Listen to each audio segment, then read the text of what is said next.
I acknowledge the traditional owners and custodians of the stolen land on which this video was recorded and edited on, the Gadigal people of the Eora Nation. I extend that respect to the traditional custodians of country throughout Australia. I also pay respect to the elders both past, present and emerging. Sovereignty was never ceded. Always was, always will be Aboriginal land. Dip me in chocolate and throw me to the lesbians? Absolutely.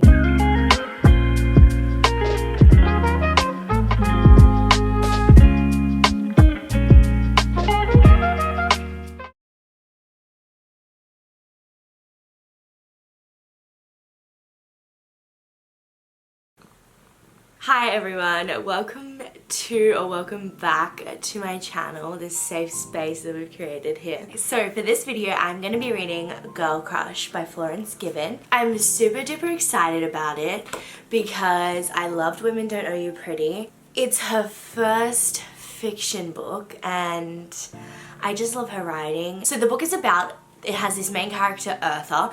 It's 2030 and she just started her life fresh as a bisexual coming out into the community, whilst also becoming a viral sensation online through her collages, through her art.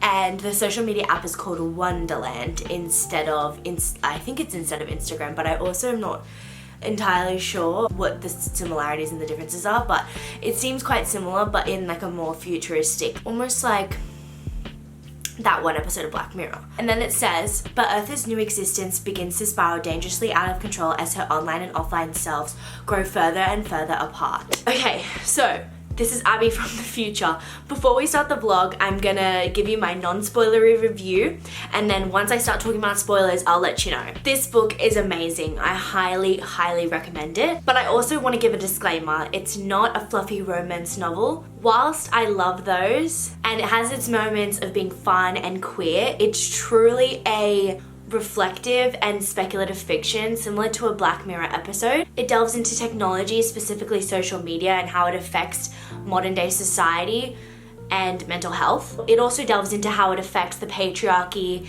and discusses how companies just use diversity as a tick the box instead of actually valuing minorities and minority voices. I also want to say, while I relate to this queer experience, this book and the main character, it's coming from a skinny, white, cis, able-bodied woman, and so therefore can only be so relatable to other intersectional audiences. I will say though, a lot of the queer experience is captured authentically in my opinion, and I had a lot of fun with it. Her writing is so captivating. I was on my toes the whole way through, never really knowing what was gonna happen. Her writing is also so incredibly powerful, quippy, and unique. There are so many quotes that I will go back to 100%. I loved all of the characters, especially her non-binary friend, Rose. However, I do think some of the love interests could have been fleshed out a bit more. Something else that I didn't love about this book was actually the marketing. It was not marketed very well. It's coined on the front of the book, a hot, dark story. And the last 100 pages are definitely dark. I definitely see that. I was sort of questioning how this story was dark because most of the rest of the book is quite hot, as it claims to be, but I think more emphasis needed to be put on how deeply it examines modern society. But also I think what would have benefited its marketing was to explain how it's speculative fiction. If you don't know what speculative fiction is, I'll read you the definition. Speculative fiction is a broad category of fiction encompassing genres with elements that do not exist in reality, recorded history, nature, or the present universe. So things like Black Mirror. It's heavily focused on technology, but more specifically social media, and how it affects our behavior and how it harms society in general. It was definitely not clear to me going into this book that that's what this story explores. I think a lot of people would have gone into this book thinking it was a different thing, that queer sex and queer identity would be the forefront of the book in a fun and explorative way, and while it did have those elements, that was not the overall themes of the book. For me, I found that incredible in a surprising, questioning my reality sort of way. I definitely won't feel the same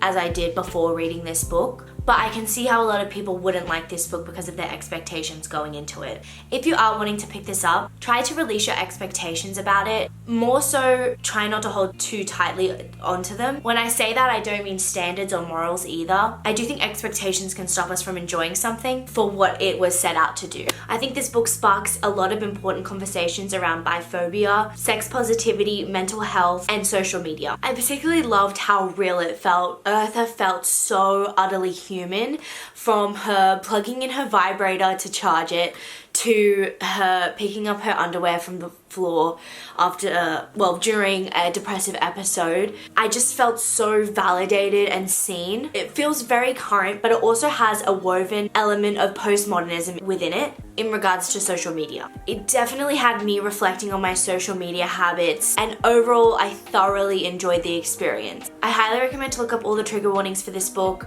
because as it's marketed, it's a dark story. Specifically though, the last 100 pages definitely do get a bit darker. But yeah, that's it for my non-spoiler review, so keep watching if you want to watch the vlog portion of this video where I delve into all things spoilery.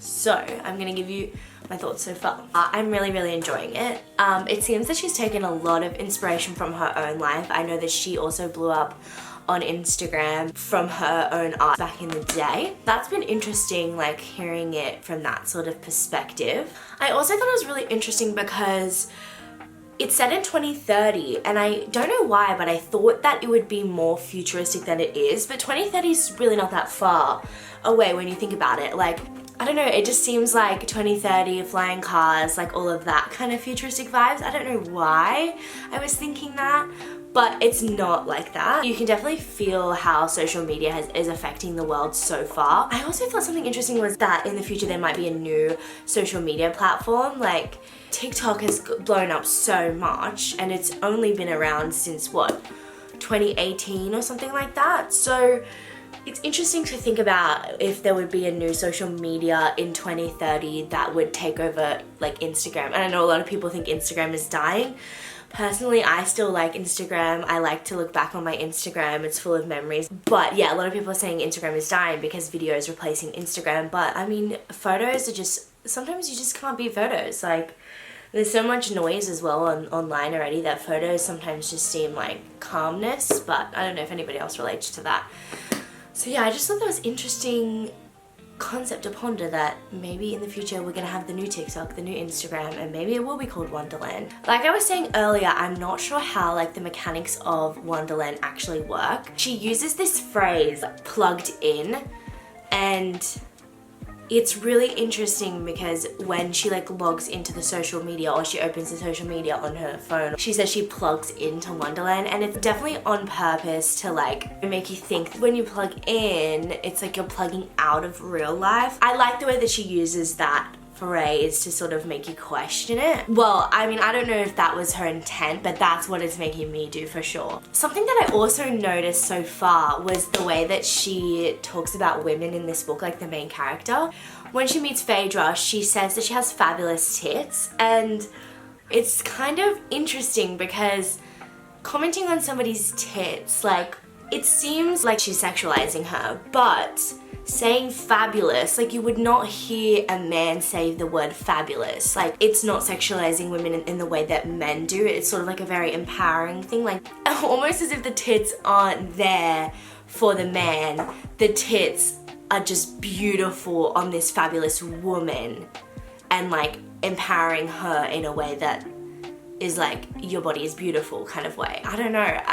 I just thought it was really interesting and made me question that. Yeah, so I'm loving the writing so far. Her writing is amazing, and you can tell it's written by her. Like, if you've read Women Don't Know You're Pretty, you can tell that she's written this, the way that she speaks about feminism in such a powerful and empowering way. So many of the lines are speaking to me like hardcore. Like, I first started reading this and I got like 3 chapters in, and originally I wasn't gonna highlight because for me annotating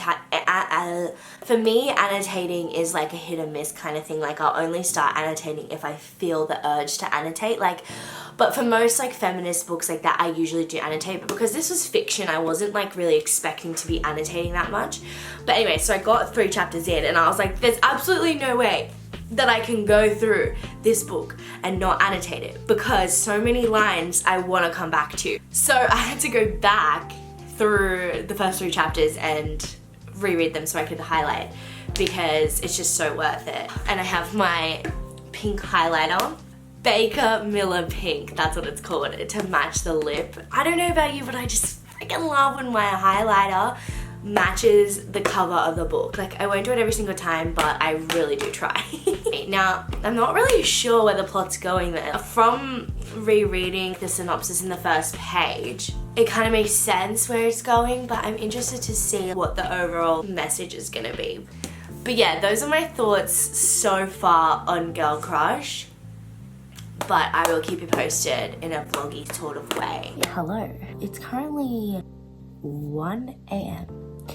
and I'm gonna go to bed now, but I just want to update you on my reading of Girl Crush. So I'm on chapter 8, page 96. I'm really loving it so far, honestly. Like, it's so fun. She just blew up on her drunk video about her ex. Also, sorry about the lighting because it's just my like sleep light. I didn't realize like how much I was gonna love this. Some quotes that I've highlighted around this chapter. I'm officially done with men. Well, not entirely. I still fancy them, but I'm done with them on a spiritual level.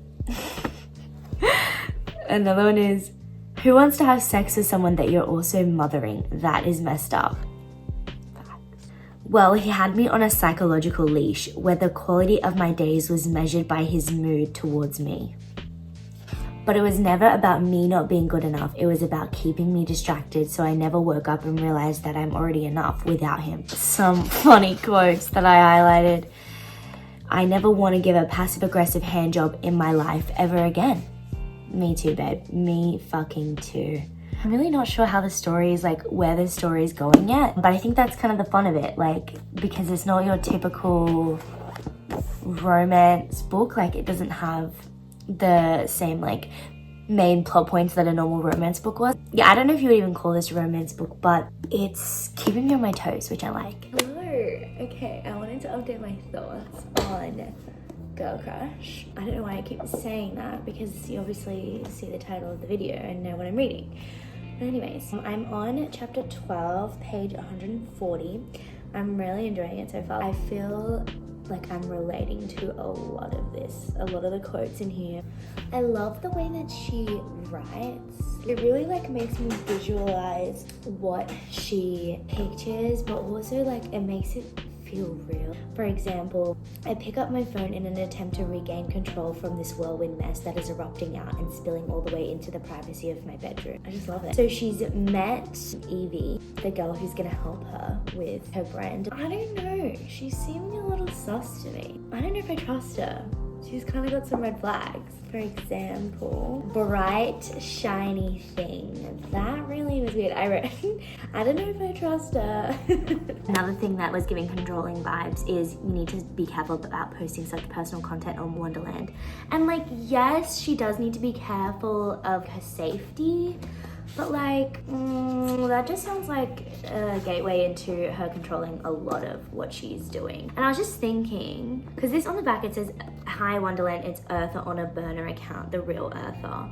I'm interested in how that's gonna happen. Like, is she gonna lose all of her followers? It doesn't seem like Wonderland's gonna shut down. Somebody's gonna ruin her image or delete her account. Like, Evie's gonna take over her account or something. But I hope not, because we'd love to see women supporting women, but I do understand that she is probably making commentary on the industry. I mean, I don't know if that's how the story is going to go, but yeah, I would assume that what she'd be doing. Look at her, she's so cute. So that'll be interesting to know what happens later down the track. Oh, I love this quote. I think we can help women, I think we can heal women, and I think we can set women free. Love it. Absolutely love it. The commentary that she's making on people on their phones and not living in the real world is really interesting, and I really like the way that she's doing it. In this quote, she's like, all of them are unaware of what's going on around them or who is in front of them, collectively yearning for acceptance from their phones. And then this one where she's talking about this girl who posts a salad onto her I say Instagram, but it's Wonderland. And then she orders the chips. And it just reminds me of that one Black Mirror episode.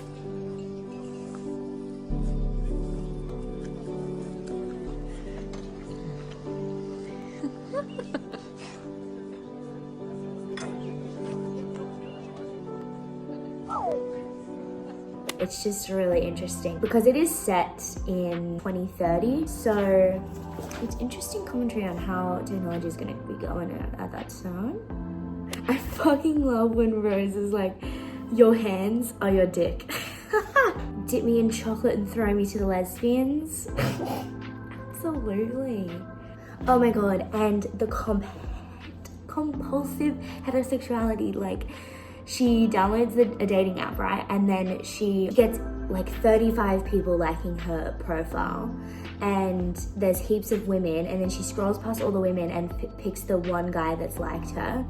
And then looks through his profile and like instantly goes to him. And it's just because it's so used to centering men. And it's just like so relatable. On dating apps, you feel like, I mean, I do, and I feel like this is showing that I'm not the only one that still struggles with centering men. Another thing that I thought was interesting, and I don't really understand it, but I'm excited to find out what it is that's going on here. At the end of some of the chapters, she has this thing called director's note on page 117 is what I'm looking at. And then it's like, Eartha locked in. Eartha sits staring at her phone just like the people she was judging a mere 20 minutes ago. The imprint of the white rectangle is now etched on her eyeballs too. Camera A zooms in. And I'm like, what? I'm confused. The rest of it's not in like this movie script format. And then it just has like this randomly sometimes. So I'm like, is this a movie? Or like, is it a stimulation? Or is it just notes from Florence?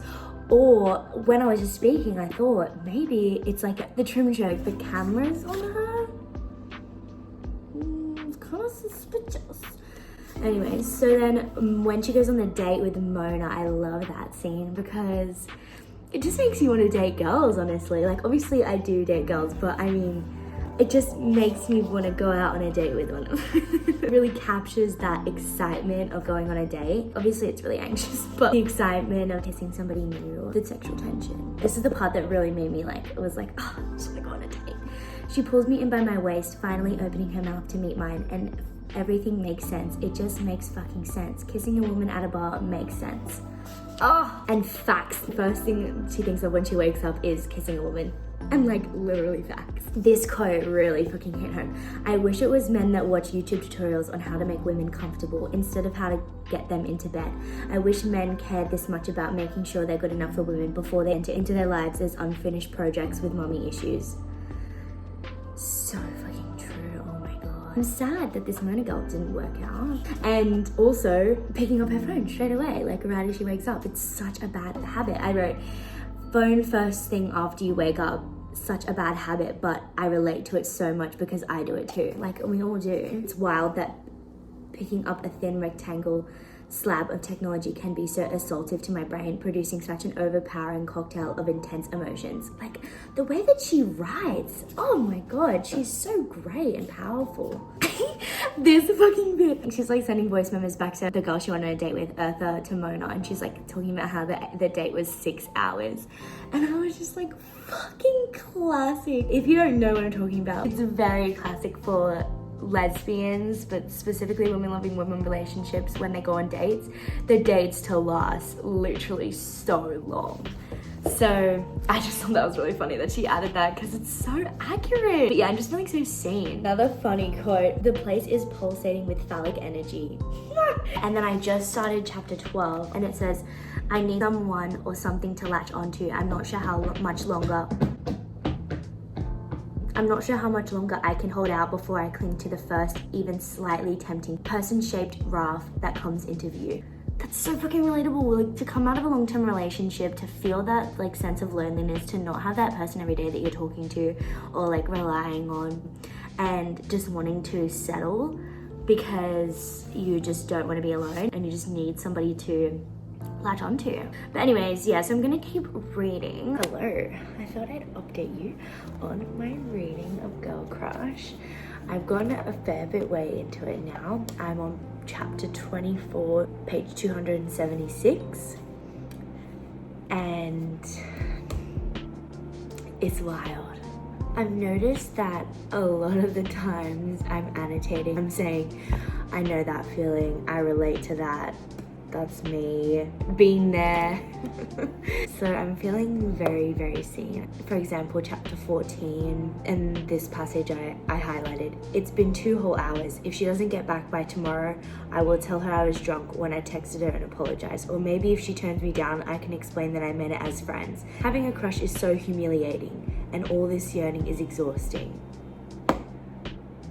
Literally been there. It's so hard to put yourself out there, especially I feel with women, unless you're, you know, on a date or something like that, but a lot of times you're friends first, and it's like scary to change that dynamic. And if it doesn't work out, then you sort of lose a friend as well. It's very scary. I've also noticed how much our phones take us out of the moment, and I really love the way that she writes about social media, because it doesn't seem cringe or dated the way that a lot of other books do it. In other books there's a lot of references to specific pop culture moments, but the way that she's doing it is really reflective. Some criticism that I have for the book is the personality of Phaedra. I just don't feel it. I feel like all I really know about her is that she has pink hair and that she fucked her ex-boyfriend. Like, I don't know much about her, and I would have loved to have known more about her. But I sort of understand that the book is not about, it's not a love story, it's not about Phaedra, it's about Eartha, like, as a main character. So it kind of makes sense. But yeah, that's just like a little thing that I thought of. Oh my god, one of my favorite moments is when they're in the club at Slinky's and Phaedra shows up and they're ordering tequila shots, and she says, I think of all the girls I've ever wanted to make a move on, all those girls I fancied and watched go home with boys or didn't have the nerve to go for. It's as though all of those suppressed urges are arising in one moment. I grab Phaedra's hand and take the salt lick and sprinkle it onto her hand. She inhales sharply and her mouth expels a whispered word, fuck. Can't breathe at that. Like, I literally wrote, can't breathe. I really think this is cute, so I thought I'd show it. She's also making some really important commentary on biphobia. Biphobia is so casual, and I think she really captures that. Some of the biphobic examples are the girl who walks in on Eartha kissing a man and calling her a fraud, and then when she's trying to explain her sexuality to this man and he says, so you're a lesbian, and she says, no, I'm bisexual. He thinks it's attractive until he realizes that she's actually serious about women, and then it becomes like not for him. It's baffling, but it's also like, this shit happens in real life all the fucking time. Oh my god, such an important moment in this book was when they're outside the front of a venue and the bouncer is there, right? So picture the bouncer in your head, and the bouncer says, excuse me, you're gonna have to go to the back of the queue like everyone else. And then Mona's friend Andrea comes from inside the venue and leans her arm on the bouncer's shoulder. I realize now that the bouncer is actually a woman, and a piercing shame hits my chest. I still have so much to learn. And when I read that the bouncer was a woman, I assumed the bouncer was a man as well. And that moment was like humbling, to say the least, but so important. Evie is literally so sus, so fucking sus, and it's really annoying me because I like her. I like what she says. I like how she comforts Feyre. Why do I say? Feyre. Eartha. And this person, Velma Quinley, like, please, Eartha, look her up now so we can get to the bottom of her. But then on the flip side, you get quotes like, she encourages me to stand up to men. She never makes me feel too much. And then also, Eartha gives her Wonderland login, and that seems like a recipe for disaster, but we'll see. I also really love the way that she talks about male validation and how it's like a drug. It's so true, male validation is like a drug. But it's also something that women have been told our entire lives to chase, to want, to live our lives for. And so it's sort of even more than a drug, because it's like our brains are hardwired to strive for it. Because male validation is so ingrained into our brains from such a young age, it irritates me when people say this is nothing new, like this book is not saying anything new, and specifically about feminism. I know all of this already. Maybe it's not for you in the moment that you read it, and even if you still know it, sometimes you need those reminders, because we do not live in a vacuum. We are constantly influenced every single day by social media, but also just by societal expectations, society in general, gender roles. We do not live in a vacuum, and so rereading these books or reading these books remind us and slowly rewire the brain to think these in response to thoughts of wanting male validation. Because it's so easy to still get caught up in male validation. Even me, I still get caught up in it. And yeah, I just hate when people say that. I'm going on a tangent here, but it's like music.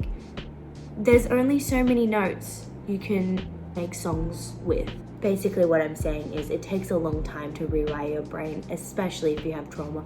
And that's essentially what therapy is, but feminism is sort of a therapy to sexism, male validation, the patriarchy.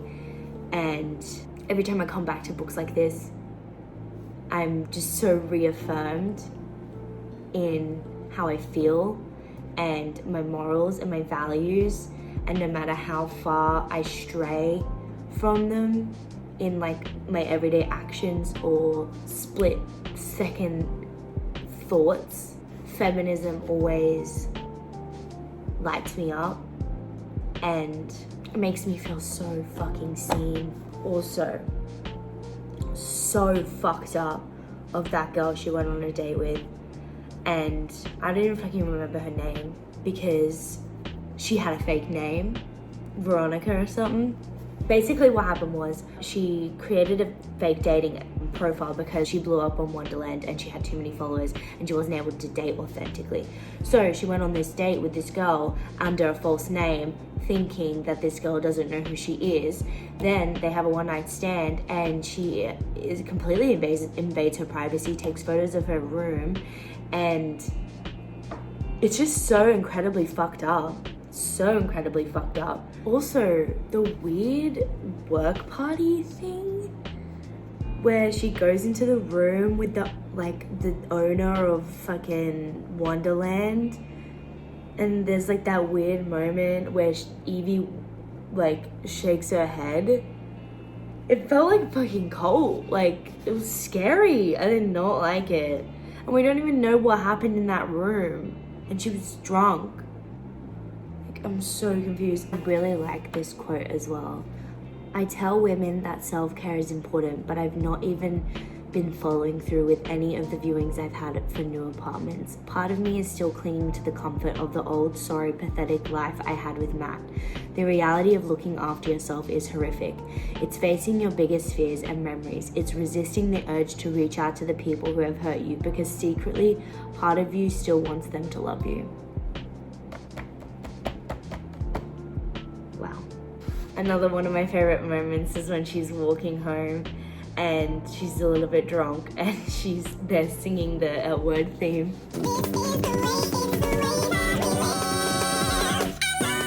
Something that I'm also loving is the use of Wonderland in the story. I think using Wonderland instead of Instagram allows the reader to be more self-reflective without it being overly confrontational.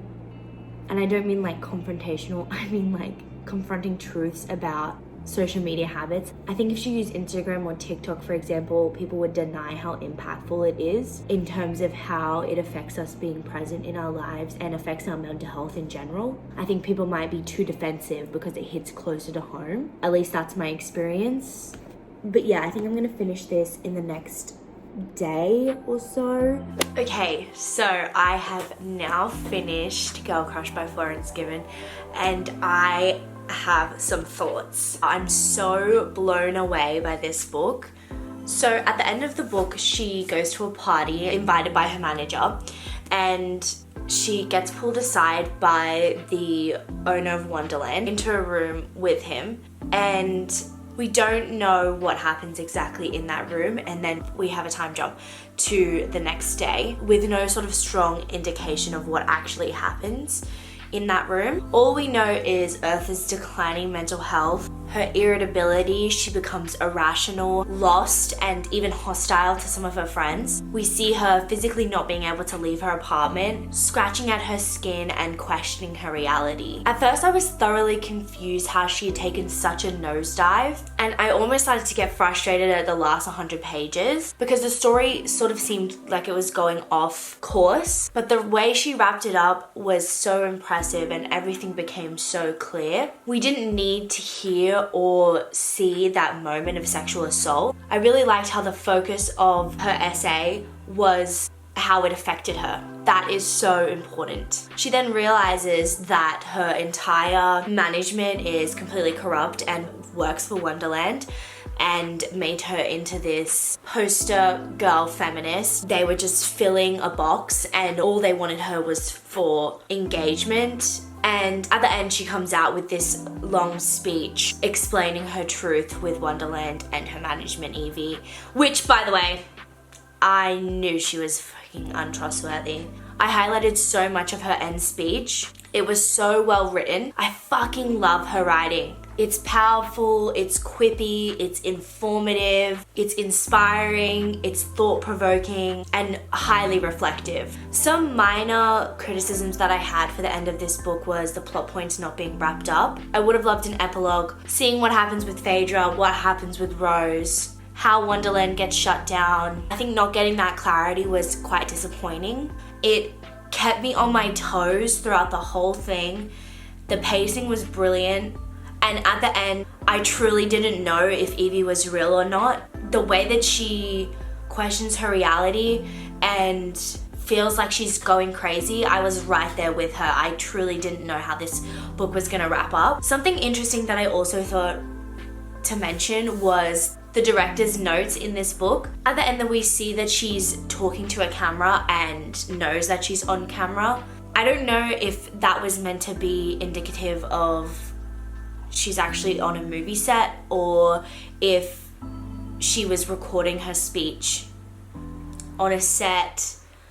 I didn't really understand that part, and I tried to look it up, honestly, what that meant, but I think it's open to interpretation. But yeah, overall, I think I'd give this a 4.75 out of 5-star rating, and I can rate like that because I'm on Storygraph and not Goodreads. So if you want to be friends on Storygraph, add me down below. I highly recommend it over Goodreads. It's Black owned and has so many more features than Goodreads. But yeah, that concludes the end of this video. I hope you enjoyed watching. I'll see you next time. Have a nice time with it.